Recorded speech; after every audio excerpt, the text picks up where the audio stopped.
tenido la disposición de poder enseñar un poco más sobre este tema. Bueno, esta conferencia titulada Detección Temprana con Inteligencia Artificial. Entonces, sin nada más que agregar, pues ahí está habilitado, doctores, para que puedan compartir. Y atención a todos, estamos aquí para aprender un poco más de inteligencia artificial en salud mental.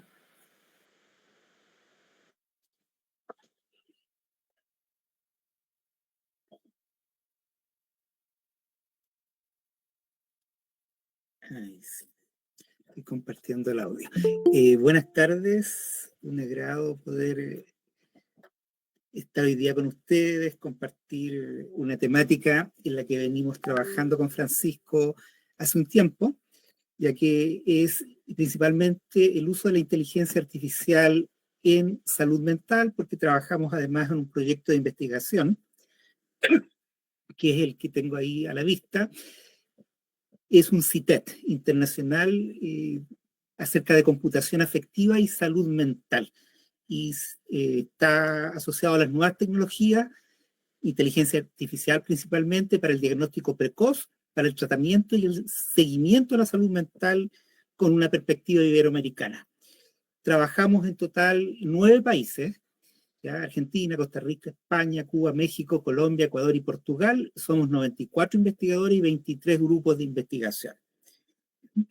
Y en conjunto con eso también venimos trabajando en 2 proyectos de investigación en Chile, que tienen que ver uno con representación social de la salud mental de la juventud en Chile.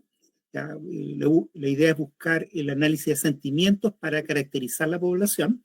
Y por otro lado, estamos en un proyecto de investigación que se llama Emocrea, descubre y recrea tus emociones en entornos de realidad virtual mediante técnicas neurocientíficas y de inteligencia artificial.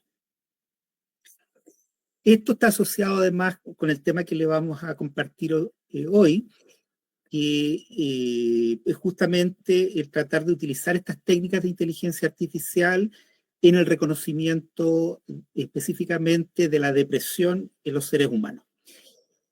En esta primera parte, que es la que voy a dar yo, ¿cierto? A continuación va a seguir Francisco. Voy a tratar de explicar el tema de la inteligencia artificial muy brevemente, para continuar con un tema que está muy relacionado con el concepto de inteligencia artificial y la importancia que tiene en el entender cómo nos afecta la inteligencia artificial, que son los modelos del mundo. Entonces vamos a hablar de los modelos del mundo de la salud mental, y finalmente voy a terminar para dar el paso a Francisco con los futuros de los modelos del mundo y lo que se viene ahora, ¿ya?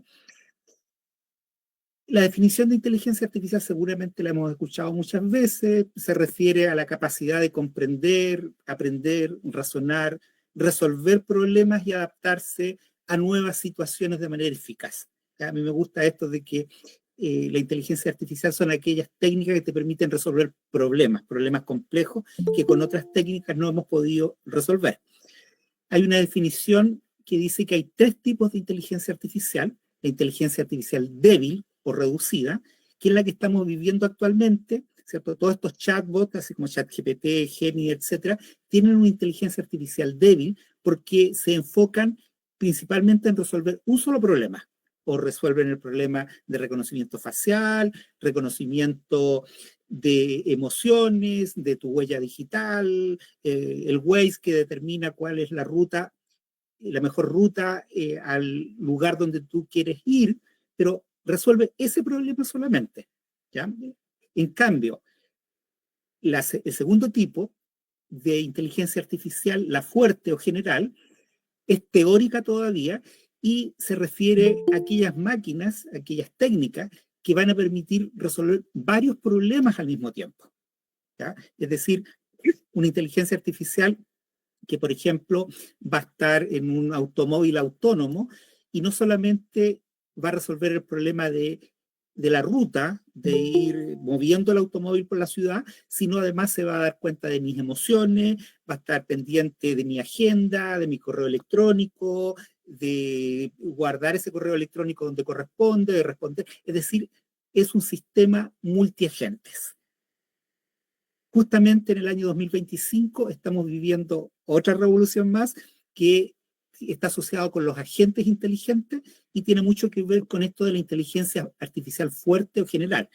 La diferencia es que no hemos llegado a esta inteligencia porque el sistema debiera ser capaz de resolver todos los problemas de nuestro entorno.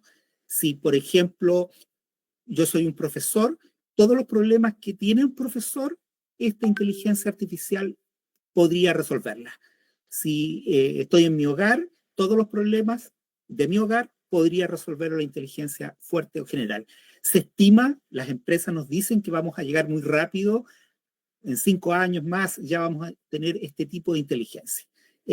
Personalmente yo soy muy escéptico respecto a eso y les voy a mostrar y les voy a contar por qué yo no creo que esto sea tan fácil. Y hay un tercer tipo de inteligencia artificial, que es la superinteligencia artificial, que sería aquella tecnología que sería capaz de resolver los problemas que nosotros no hemos resuelto como seres humanos, ¿ya? Por ejemplo, el viajar en el espacio hasta ahora no lo hemos resuelto, el comprender el universo hasta ahora no lo hemos resuelto, tenemos problemas ambientales, no somos capaces de predecir un terremoto, ¿cierto? Etcétera. Todos esos problemas podría resolver la superinteligencia artificial. Incluso esa inteligencia artificial nos permitiría resolver problemas que todavía ni siquiera sabemos que existen. ¿Ya? Pensemos el problema de comunicarse con nuestros seres queridos que han muerto. Ya ni siquiera hemos pensado si eso es factible resolverlo, y esta superinteligencia podría hacerlo. Entonces, la inteligencia artificial generativa, esta gran revolución que empezó hace unos años atrás, con los chatbots, pertenecen a una inteligencia artificial débil. ¿Ya? GPT, Gemini, DeepSeek, etcétera, son un tipo de inteligencia que resuelve un solo problema, que es el lenguaje. Esto tiene el problema de que no puedan avanzar al otro tipo de inteligencia, se debe a la dependencia de los datos principalmente, ¿ya? Que dependen mucho de los datos que nosotros les entreguemos, pero principalmente el gran problema tiene que ver con la comprensión profunda del mundo. Y hablamos de los modelos del mundo y justamente de esto de lo que vamos a hablar. ¿Qué es y cómo se conforma un modelo del mundo? ¿Cuál es la importancia que tienen los modelos del mundo en la inteligencia artificial? Primero, los modelos del mundo son representaciones estructuradas que buscan capturar, simplificar y organizar aspectos del mundo real. Por ejemplo, tu entorno, objetos, relaciones, etcétera, en un formato que la máquina lo puede entender. El concepto de los modelos del mundo viene desde la antigüedad. ¿Ya? Los filósofos han hablado mucho de esto. Es más, Wittgenstein, el gran filósofo del siglo XX, hablaba de los modelos del mundo cuando nos decía que nuestro mundo llega hasta donde llega nuestro lenguaje. Es decir, nosotros entendemos el mundo desde que nacemos porque nos vamos apropiando del mundo, de los objetos que nos rodean, en la medida que los vamos describiendo, que vamos describiendo sus características, sus funcionalidades.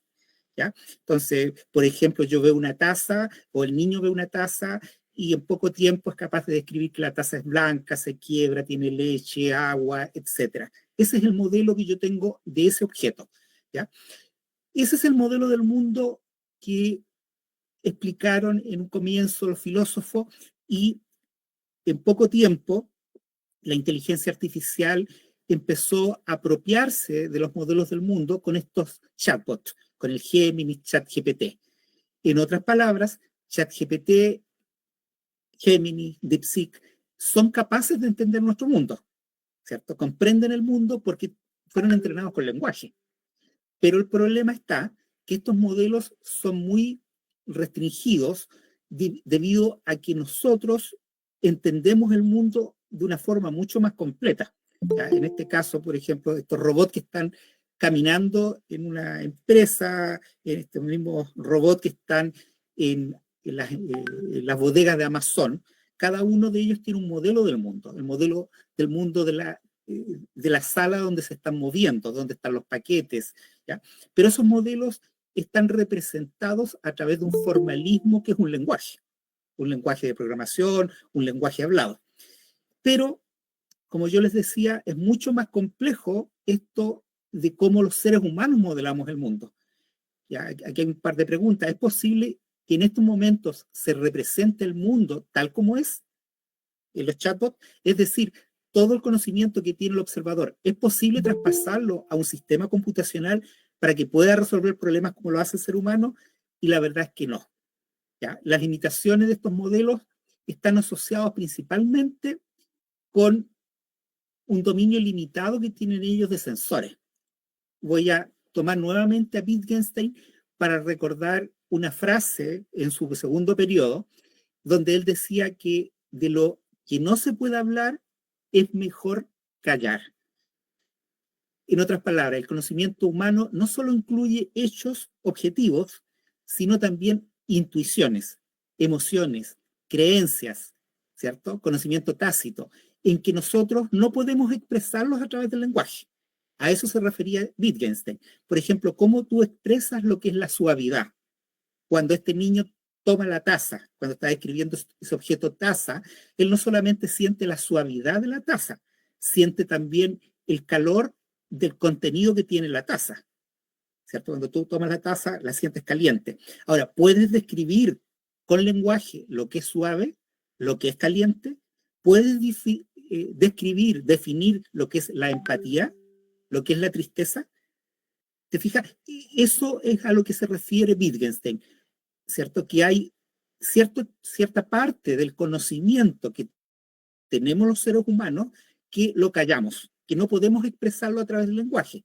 Si nosotros no podemos expresarlo a través del lenguaje, tampoco la máquina es capaz, un chat GPT, de representar el mundo como lo representamos nosotros, ¿cierto? Estos objetos, la taza, es mucho más compleja que la descripción que decimos por el lenguaje. Los sentidos, ¿cierto? Nuestros sensores que tenemos biológicamente son los que nos permiten entender gran parte del mundo. Entonces, seguramente la inteligencia artificial tendrá esta frase que dice: mi mundo llega hasta donde llega mi lenguaje. ¿Cierto? ChatGPT es representada por o sea, el conocimiento que tiene fue gracias a que fue educada con lenguaje. Sin embargo, seguramente hoy hablaríamos de que mi mundo llega hasta donde llega mi lenguaje, más lo que callamos, ¿cierto? Es decir, mi mundo como ser vivo está entendiendo cada objeto que me rodea, no solamente a través del lenguaje, sino también a través de lo que callamos, que son las emociones principalmente. Ahora, ¿cómo esto se relaciona con la inteligencia artificial en salud mental? El desarrollo de sistemas tiene que involucrar los modelos del mundo si es que nosotros queremos representar el mundo que tiene cada uno de los pacientes.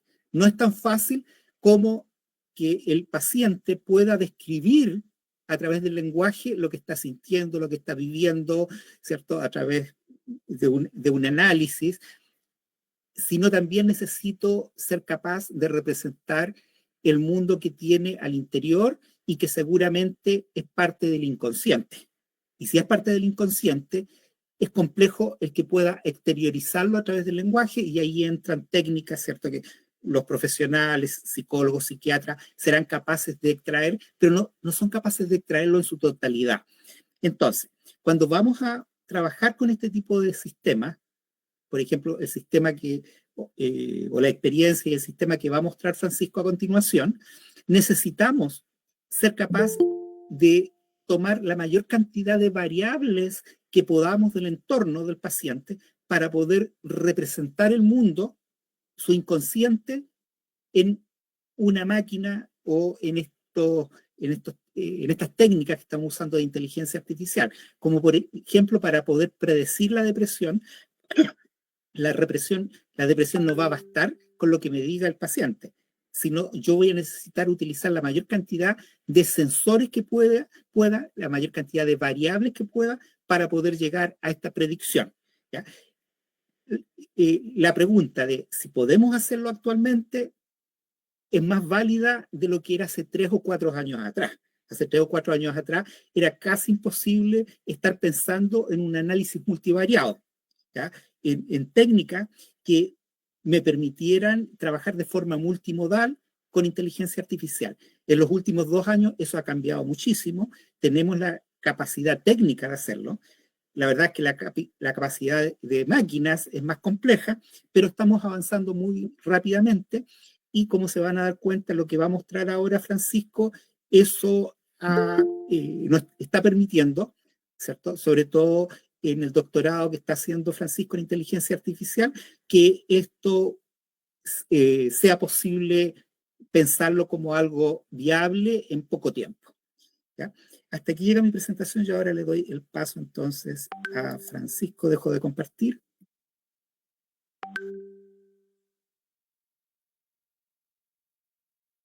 Súper, gracias, profesor. Gracias por el pase. Yo voy a empezar a compartir también.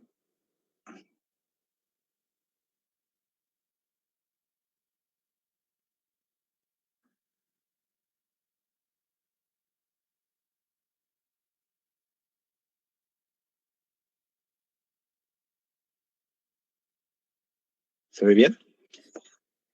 Está abriendo. Pero todavía no se ve. No. ¿No? No. ¿Compartir pantalla completa? Sí, había puesto la pantalla completa.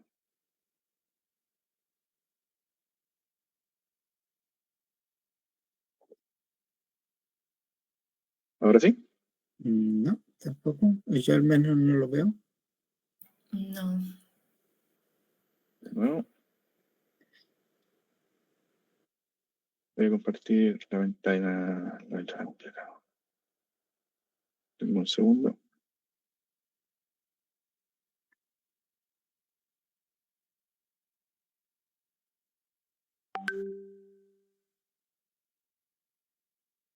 Ahora sí. Perfecto. Perfecto. Bueno, entonces, muchas gracias por la invitación. Muchas gracias a todos los asistentes y presentes dentro de la audiencia. Les voy a contar un poquito del desarrollo al cual hemos llegado con el profesor en este trabajo y potencial publicación que estamos, en la cual ya tenemos resultados bien avanzados. Esta detección temprana básicamente parte por mezclar varias cosas de lo que hoy día, varios modelos de los que hoy día existen como para poder representar el mundo, como muy bien dijo el profesor. Uno de esos modelos que nosotros utilizamos para poder representar el mundo, o dentro de estas características que nosotros podemos incorporar para representar el mundo, se encuentran la parte visual, la parte auditiva y la parte textual, que uno puede mezclar estos modelos de manera de poder generar un modelo concatenado, un modelo multimodal, que permita complementar las soluciones que funcionan por separado en una sola, y de esa manera entregar una solución mucho más robusta a la problemática que es la que vamos a presentar hoy día. Entonces voy a contarles un poquito básicamente cuál es la motivación. Hoy día, según la Organización Mundial de la Salud, cerca de 280 millones de personas sufren depresión. Y obviamente hay un montón más que no se encuentra diagnosticada. De hecho, en varias encuestas que seguramente ustedes también han visto, cuando aparece el tema de problemas de salud mental, muchas de las personas también se autodiagnostican, pero realmente diagnosticadas por un clínico, si bien son hartas, hay un montón que queda como en las tinieblas o que no tenemos información al respecto. Si a eso le sumamos que el proceso para poder diagnosticar un problema de salud mental es complejo y se basa habitualmente en cuestionarios, en profesionales que son expertos en alguna área y en algunas otras que son expertos en salud mental y otras y quizás no tanto. Y además a eso existe el potencial sesgo de ese mismo profesional a la hora de diagnosticar. Claramente genera que o de alguna manera subdiagnostiquemos o sobrediagnostiquemos problemas de salud mental. Entonces es un tema no menor y que obviamente nos afecta a todos. Entonces, claramente el proceso actual de cómo se diagnostica depresión se basa en base a entrevistas, se basa en base a cuestionarios y claramente tiene esa problemática que es la que conversaba recién respecto a sesgos o a diagnósticos tardíos o a profesionales que a una misma persona la diagnostican de manera distinta. Y el impacto que puede generar un mal diagnóstico, sobre todo en salud mental, es complejo tanto desde el punto de vista de la propia persona que sufre el problema de salud mental, como también en su entorno, tanto a nivel familiar como a nivel productivo. Esa persona probablemente no va a poder rendir profesionalmente como debería rendir y obviamente su familia tampoco va a estar o va a también sufrir los embates del problema de salud mental que sufre la persona. Entonces, a partir de eso, lo que hicimos fue buscar básicamente el estado del arte de qué cosas habían hoy día, si existían algunos, en la literatura, algunos elementos que nos permitieran a nosotros darnos cuenta de cómo mezclar herramientas para poder detectar depresión. Y efectivamente encontré varios artículos en el estado del arte que nos dicen que efectivamente ya se están haciendo algunos estudios con biomarcadores, con electroencefalogramas, con la unión de marcadores de expresiones faciales, con video. Sin embargo, claramente hay algunos problemas cuando empezamos a revisar. Entonces, en general, lo que hicimos fue usar la metodología Prisma para poder hacer el análisis y buscamos esas palabras claves que se encuentran ahí dentro de distintas bases de datos a nivel mundial, usando obviamente las más relevantes, que es la WOS, el Scopus y la PubMed. Y finalmente nos quedamos con 17 artículos de esos que terminamos analizando ya detalladamente en la review. Y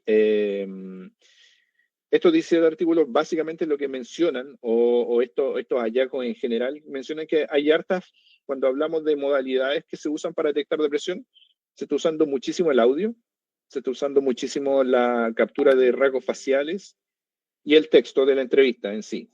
Y las técnicas en general que se están usando para poder mapear esto usando técnicas de inteligencia artificial. Se usa harto redes neuronales recurrentes, se usa harto ensemble, se usa harta redes neuronales convolucionales, que son como los tres tipos de elementos clave que se usan en la literatura. Entonces, bien interesante que se estén usando ya técnicas para poder tratar de abordar esta problemática desde distintos puntos de vista, usando audio, como les decía, o mezclando técnicas de inteligencia artificial. Sin embargo, de la data que pudimos analizar de los artículos generales que encontramos en la revisión, claramente hay un problema de interpretabilidad. Cuando hablamos de eso, eso quiere decir que hoy día la inteligencia artificial, al igual como mencionó el profesor, funciona como una especie de caja negra, donde yo le pregunto algo y me responde algo, pero no tengo la menor idea de cómo internamente está haciendo esa conexión, esa sinapsis, por si lo llevamos a la analogía de un cerebro humano. Lo que hace complejo que un clínico después pueda confiar en un diagnóstico, si es que le decimos que, por ejemplo, esa persona sufre de depresión, porque sí, simplemente. Hay algunas características que algunos modelos que también están usando alguna fusión de modelos, pero usan varios modelos preentrenados que la verdad es que no están dando quizás los resultados o no son tan precisos como a nosotros nos gustaría. Y bueno, y también implica que estos modelos terminan siendo modelos estáticos dentro de la literatura. Entonces son modelos que no tienen posibilidad de crecer ni posibilidad de aumentar su capacidad tanto en datos como en nivel de predicción.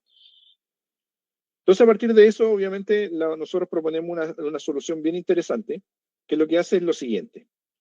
Primero, tratar de abrochar las brechas que hoy día existen que pudimos encontrar en la literatura, esta falta de interpretabilidad. La idea es que nuestro modelo finalmente pueda incorporar un cabezal de inteligencia artificial explicable o XIA,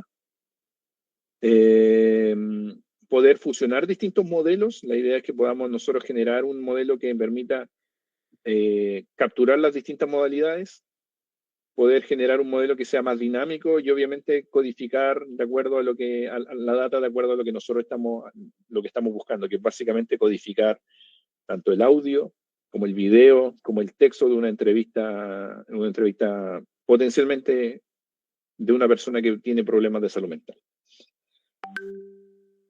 Entonces, nuestra idea es básicamente eso. Entonces, la idea es mezclar estos tres elementos en un solo modelo, un modelo fusionado, un modelo multimodal, que ese es el concepto. O sea, nosotros podemos desarrollar modelos particulares para la detección de audio, un modelo particular de inteligencia artificial para el procesamiento de texto. De hecho, les voy a comentar en detalle cómo fue hecho.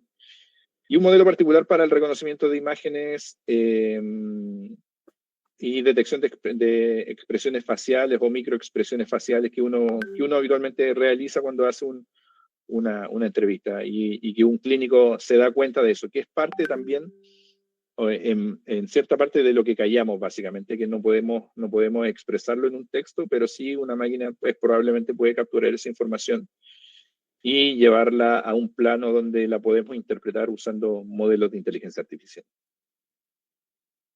Para hacerlo, particularmente para el ejemplo y para el caso que queremos presentar hoy día, usamos una base de datos que es bien conocida a nivel mundial, que la Universidad de Southern California la entrega. De manera, uno se registra y te pueden entregar la base de datos y la han preparado hace ya bastante tiempo. La base de datos se llama DIKE-WOS y esta base de datos adicionalmente hace un par de años atrás hicieron una versión extendida del modelo, una base de datos un poco más compleja. Y con esta base de datos nosotros lo que hicimos fue preparar nuestro modelo y probarlo. O sea, contra esto lo probamos básicamente. Esta base de datos tiene la gracia que contiene la transcripción de la entrevista psicológica a un montón de pacientes, cerca de 275 pacientes. Tiene la grabación de la voz de las personas, por lo tanto podemos detectar esos marcadores de voz, por ejemplo, en la entrevista. Y adicionalmente a eso, no cuenta con el video particular de la entrevista, pero sí cuenta con el embedding, que es la parte ya preprocesada de la detección de características del video. Por lo tanto, nos podemos valer de eso para decir y utilizarla como input adicional a nuestro modelo y que de esa manera nosotros podamos tener una solución multimodal. ¿Cuál es el paso? ¿Qué es lo que se hizo básicamente? A través se cargan los participantes o se hizo una prueba con al menos 150 participantes y se entrenó el modelo de los 275 con 150 participantes y se incorporó dentro del audio una medición a través de ventanas temporales de tiempo que eran después transformadas en embeddings y que eran utilizadas dentro del modelo. Si yo les muestro el modelo, básicamente la arquitectura del modelo es básicamente lo que ven aquí. Tenemos el texto que es procesado directamente, el texto de la entrevista que es usando técnicas de procesamiento natural del lenguaje y DistilBERT, que es un modelo de destilado de BERT, un modelo más ajustado de BERT. Sacamos las dimensiones, sacamos los datos de ahí. Del modelo de audio, obviamente lo hicimos a través de una secuencia particular de audio y del embedding del video. Básicamente lo que hicimos fue tomar el input que nos daban los embeddings del video para poder en términos de resultado. Si se dan cuenta ahí, lo que se usa en el caso de para poder extraer básicamente las representaciones de alto nivel se usa una LSTM para poderlo hacer. La gracia de la LSTM es que guarda en memoria no solamente la secuencia de tiempo en el cual está ocurriendo, sino que adicionalmente va haciendo esta secuencia de datos, esta red neuronal, de manera de poder guardar en tiempo y en memoria un poco el tiempo pasado, de manera de que vayan concatenándose los resultados y vaya entendiendo y vaya preprocesando en base al pasado. Eso lo hace muy interesante desde el punto de vista. Y después, básicamente, todos los datos que pudimos obtener de ahí los llevamos a un transformer que básicamente fusionó el modelo y incorporamos un multilayer perceptron para poder hacer la fusión de los modelos. Y el resultado es bien interesante porque, bueno, como les decía, el modelo de Moro-Barto lo entrenamos 10 épocas simplemente por cada uno de ellos. Imaginarán que, aun cuando son 10 épocas de entrenamiento, el modelo a ser grande es bastante pesado, pero funciona bastante bien. Funciona bastante bien y obviamente tuvimos cuidado con el desbalanceo de datos, porque si bien el dataset contaba con información de depresión, obviamente no todas las personas que estaban dentro de ese dataset están marcadas con depresión y por tanto el resultado, los datos los tuvimos que balancear de manera de que el modelo pueda efectivamente aprender y no sobreentrenarse. Los resultados son bien interesantes. Lo que pueden ver aquí en la gráfica tiene que ver con los valores de pérdida, tanto en entrenamiento como en validación. Y es bien interesante porque si bien, por ejemplo, el modelo del audio, por ejemplo, este que está acá, el que está aquí a mi derecha en la parte superior, es un modelo que está claramente un poquito sobreajustado, no llega al 100% o no llega a converger completamente. El modelo de visualización, de igual modo, es un modelo muy interesante, que funcionando de manera independiente funciona, creo que es el mejor que funciona. Y el modelo de texto particular, en términos de entrenamiento y validación, funciona también bastante bien, también bastante cercano a cero la pérdida que se puede lograr. Pero lo interesante es que si yo junto estos tres modelos y lo hago de manera multimodal, que es el ejercicio que están viendo aquí, en la parte superior izquierda en este caso, el modelo funciona mejor que los tres juntos. O sea, de manera independiente teníamos estos resultados, pero cuando los concatenamos en este modelo multimodal, los resultados son mucho más interesantes que verlos de manera independiente.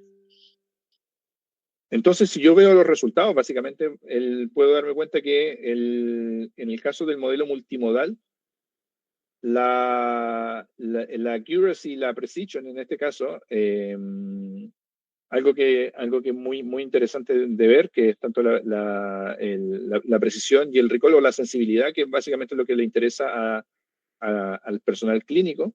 Pueden darse cuenta que en el caso del multimodal llega a un 0,99 de precisión y en el caso de precisión llega a un 0,98 de precisión.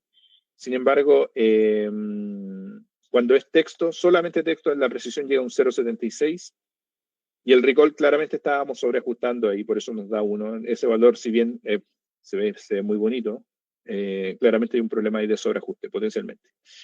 El audio, solo audio, fíjense que la precisión era de un 0,57 y un recall o una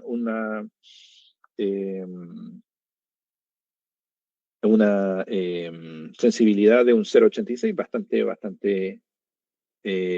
bajo. Y en el caso de solo solo usando patrones de visualización con marcadores faciales, llegamos a un 0,83 y un 0,93.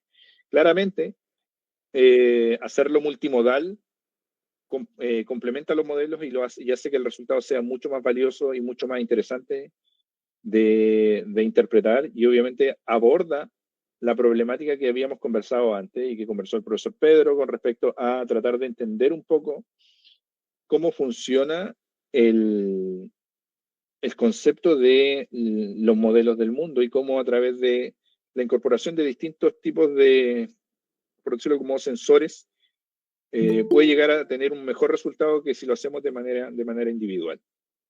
Obviamente nos falta mucho para poder llegar a un modelo complementario que pueda ser una IA más que una IA fuerte, una IA completamente independiente, pero estos son muy buenos resultados.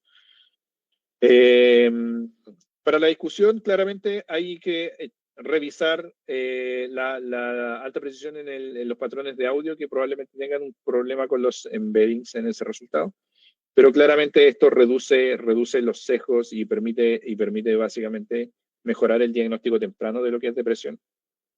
Hay una limitante no menor en el tema de uso de datos clínicos. Esto, como les dije, era una base de datos de la Universidad de Southern California y por tanto no es una base de datos latinoamericana, por decirlo de algún modo, que sería interesante hacerlo con una base de datos local.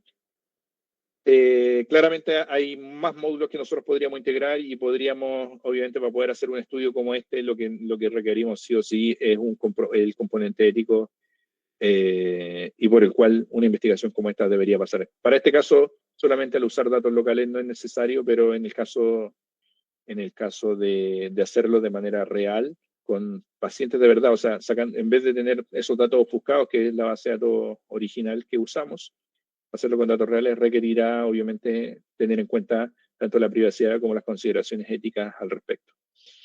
Pero podría ser una herramienta de apoyo genial para los profesionales clínicos, de manera de que le entrega adicionalmente a lo que él puede visualizar en una entrevista, un apoyo súper preciso con respecto al diagnóstico de depresión. Podríamos también diagnosticar episodios de manera más temprana. Podríamos también incorporarlo dentro de un modelo que permita no solamente generar, o cuando se está haciendo una entrevista relacionada con salud mental, sino con una entrevista clínica normal, entender un poquito cómo funciona esto y agregar esos biomarcadores de manera de poder decir que esa persona potencialmente podría estar sufriendo depresión y que pueda ser evaluada después por un profesional clínico. La idea obviamente no es reemplazar al profesional, sino que darle una herramienta de apoyo y de diagnóstico oportuno a los profesionales.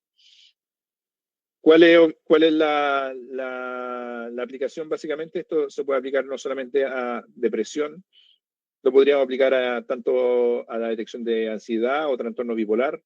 Estaba conversando con la gente de la Escuela de Negocios, que lo podríamos aplicar incluso en el proceso de reclutamiento, cuando se hace la selección de personal, y podríamos incorporarlo dentro de eso, no solamente para detectar depresión, sino que quizás para elegir al mejor candidato en base a las políticas que tiene una organización. Eso sería interesante también como sacarlo sacar un spin-off de esta investigación. La incorporación de otros elementos, de otros modos, de otros modelos a los cuales podríamos acceder como input adicional, hacer el modelo multimodal más complejo, por ejemplo, agregando sensores de electroencefalograma o algunos otros elementos. Y obviamente lo que falta claramente es el modelo de explicabilidad finalmente, que es lo que le va a entregar al clínico la razón por la cual esa persona tiene depresión. Y eso es algo súper importante y se puede explicar a través de distintos medios. Entonces, básicamente eso es lo que tratamos de buscar y eso es lo que queríamos presentarles el día de hoy y contarles un poquito en lo que estamos y en lo que hemos avanzado. Muchas gracias por su atención. Las referencias se las puedo dejar ahí, se las puedo compartir después, pero son, como pueden ver, con letra bastante pequeña, para que cupieran en una slide. Pero se las puedo compartir, les puedo dejar la presentación. Eso, muchas gracias por su atención. Muchas gracias, doctores. Me parece que ha sido muy interesante en el tema de cómo se aplica y también cómo ha sido todo su recorrido para llegar hasta estos resultados. Entonces, pues, de mi parte, quisiera preguntarles cuál ha sido su mayor reto para ustedes durante todo este camino. Francisco. Gracias, profesor. En general, lo que hemos descubierto con el profesor, claramente una de las cosas más complejas es primero contar con una buena fuente de información, una buena fuente de datos. Eso es fundamental para iniciar cualquier proyecto de inteligencia artificial, machine learning o análisis de datos, o cualquier proyecto de ciencia de datos en general. Contar con una buena base de datos que esté correctamente etiquetada, que esté correctamente almacenada y que sea fácil de acceder a ella es fundamental. Eso yo lo dejaría como en primer lugar una de las cosas más complejas. Claramente contar con esta base de datos de la Universidad de Southern California ayuda un montón. Pero si lo queremos hacer nosotros, tenemos que darnos ese trabajo de etiquetar y armar nuestra propia base de datos, quizás a nivel latinoamericano, para poder hacer algo similar. Lo otro que es complejo, aunque es un tema que es complejo, pero complejo a medias, podría decir yo, que el proceso de entrenamiento y validación, que es un proceso no menor, un proceso complejo y intensivo en tiempo de cómputo. Y desde ese punto de vista, el proceso requiere obviamente máquinas que sean potentes para poder entrenar. Yo entrené directamente con una máquina que era bien potente para poder hacer este tipo de análisis, pero requiere obviamente ese poder de cómputo, si no podemos pasar una semana entera entrenando el modelo para obtener resultados que quizás no son interesantes. Eso desde el punto de vista. Y el resto, no, yo creo que quizás a mediano plazo uno de los retos que puede volverse interesante, una vez que la teoría uno la lleva a la práctica, es poder hacer partícipe a los profesionales clínicos y la potencial resistencia al cambio a la cual ellos se van a ver, o a la cual potencialmente ellos se van a ver afectados. Creo que ahí eso es relevante. Relevante poderlo abordar, y por lo tanto es relevante que en este tipo de estudios siempre existan profesionales clínicos que estén dando una mano, que estén dando un soporte, para que de repente la parte más técnica de lo que es inteligencia artificial no se escape de lo que la industria o las personas que trabajan en la industria necesitan. Entonces, creo que eso también es importante de notar. Entiendo. Con el tema de las bases de datos, digamos que no es la única que hay, pero es la más completa que encontraron ustedes, ¿sí? Correcto. Está bien. No sé si alguien estaba pidiendo poder compartir las diapositivas, y en todo caso, pues avisarle a los que están aquí escuchando que se está haciendo la transmisión por el Facebook del capítulo, así que si quieren volver a ver la exposición de los doctores, pues están ahí invitados a que puedan ahí observar y prestar un poco más atención también sobre algunos detalles. Ahora, hay una pregunta. Dice, ¿qué características corresponden al equipo de cómputo potente que mencionan? Ya, fantástico. Bueno, particularmente tardó un par de días en entrenar. Con una máquina, con una GPU de 40 GB en RAM. Lo que es bastante cara la Nvidia así. Pero eso, probablemente nos tardaremos un poco más con una máquina un poco más accesible, como no sé, una 4090, puede ser una Nvidia 4090, pero pues los resultados van a ser exactamente lo mismo. Solamente hay que tener un poco más de paciencia. A mí me gustaría aportar desde el punto de vista epistemológico para complementar lo que decía Francisco. Qué interesante la pregunta, ¿cierto? La inquietud es respecto a la máquina.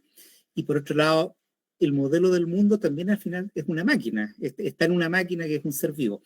La gran diferencia por la cual no podemos imitar a los seres vivos, ¿ya? Y es ahí donde está el punto si en algún momento nos van a reemplazar, es que este ser vivo tiene 100.000 millones de procesadores, 100.000 millones de neuronas, contra una máquina que tiene un par de procesadores, una tarjeta que tiene unos cuantos procesadores, ¿ya? La máquina más poderosa del mundo podrá tener 21.000 procesadores, pero no se compara con este ser vivo que tiene 100.000 millones de neuronas, ¿ya? Y sobre todo con una arquitectura que en varias partes es paralela, que ni siquiera la hemos podido imitar.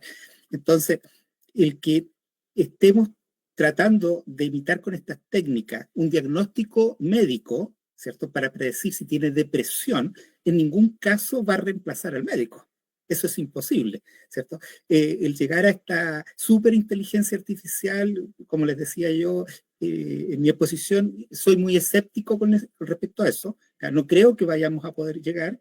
¿Ya? Necesitaríamos ese tipo de arquitectura. Nuestros grandes maestros, así como Humberto Maturana, ¿cierto? Nos hablaban del juego de las emociones y el juego del lenguaje. El juego del lenguaje es lo que en gran parte representa el conocimiento, pero el juego de las emociones va por otra vía y va por otro tipo de arquitectura, ¿ya? Para ir cerrando la idea, creo yo que la divulgación de este tipo de técnicas va asociado también con el entender que es imposible reemplazar al profesor, imposible reemplazar al profesional en el área de la salud, ¿ya? Y eso tiene que ver justamente con lo que yo estaba explicando. Correcto. Está bien. Creo que es muy interesante, la verdad, porque, como mencionaron, busca complementar, ¿no?, el trabajo de aquellos que trabajan en esta área de la salud mental. Y creo que también es un lado en el que mucho más debemos adentrarnos porque, como mencionaron al inicio, hay muchas personas y hay muchas personas también que aún no han sido diagnosticadas. Entonces, es un problema que es latente, es algo que se debe ir viendo con por más personas. Y creo que esta es una última pregunta. ¿Cuándo podría una máquina adquirir conciencia y resolver problemas de manera similar a los seres humanos? Dice Gonzalo. Qué interesante. A lo mejor podemos responderla entre los dos. La conciencia, fíjate que tiene que ver también con la inconsciencia, el inconsciente. El inconsciente, como yo mencionaba, tiene que ver con esto de lo que callamos. Hay gran parte de nuestros problemas interiores, nuestros problemas de niño, están en esa inconsciencia, pero no podemos expresarlo. La única forma de que esta máquina tome conciencia, ¿cierto?, es que sea capaz de representar el mundo como lo representamos nosotros. O sea, si estamos hablando de la conciencia que tenemos los seres vivos, ¿cierto? Imitar la conciencia de los seres vivos tiene que ver justamente con ir modelando el mundo desde que nacemos, y ese modelado del mundo no solamente lo hacemos a través del lenguaje, sino también lo hacemos a través de las emociones, y eso entonces queda en nuestro interior, y es eso lo que, importante, tal vez no lo dijimos, gran parte de la solución a los problemas que logramos los seres vivos viene no solamente con la lógica, ¿cierto? No solamente con lo que hablamos, sino también con lo que callamos. Es decir, la inteligencia emocional es parte de la solución del problema. Entonces, es muy difícil que una máquina logre imitar a un ser vivo mientras no logre tener esa arquitectura que mencionábamos anteriormente. Sí, yo no lo podría responder mejor, profesor. Yo creo que es difícil, es sumamente difícil. O sea, estamos avanzando hacia allá, yo creo que en algún minuto esto se va a lograr. Quizá yo soy un poco más positivo que el profesor Pedro, pero es difícil, no es algo tan complejo, o sea, no es algo tan sencillo de poder cambiar. Como dice el profesor, hay varias cosas que las máquinas no las tienen porque nosotros no lo entrenamos con eso. Y aun cuando, por ejemplo, herramientas como ChatGPT pueden responder o parecer que responden muy bien, fueron entrenadas con la Internet, fueron entrenadas con datos que existen públicamente, datos escritos, pero no fueron entrenados con el inconsciente, que es lo que menciona el profesor. Así que es difícil. Es difícil. Así que no sé si llegaremos en algún minuto. Creo que sí, pero no sé si en el futuro próximo. Perfecto. Está bien. Creo que con eso ya vamos solucionando, o bueno, aclarando un poquito más de dudas. Entonces, pues ahora sí paso a finalizar. Y muchas gracias a los participantes, a los asistentes, a ustedes, doctores, por haberse dado un tiempo aquí para estar y explicarnos sobre esta investigación. Y esperamos ver que pronto parece que dijeron la publicación, ¿no? Correcto. Oficial de entonces pues también los doctores han compartido sus redes sociales para que si quieren, tengan alguna consulta, creo que ellos están abiertos a poder resolverlas y no sé, quién sabe, también poder trabajar en algo en conjunto. De todas maneras. Entonces, sí, entonces con eso muchas gracias y esperamos verlos también nuevamente con algo sobre salud mental también. Muchas gracias. Gracias a ustedes. Muchas gracias por la invitación. Trabajar. Hasta luego.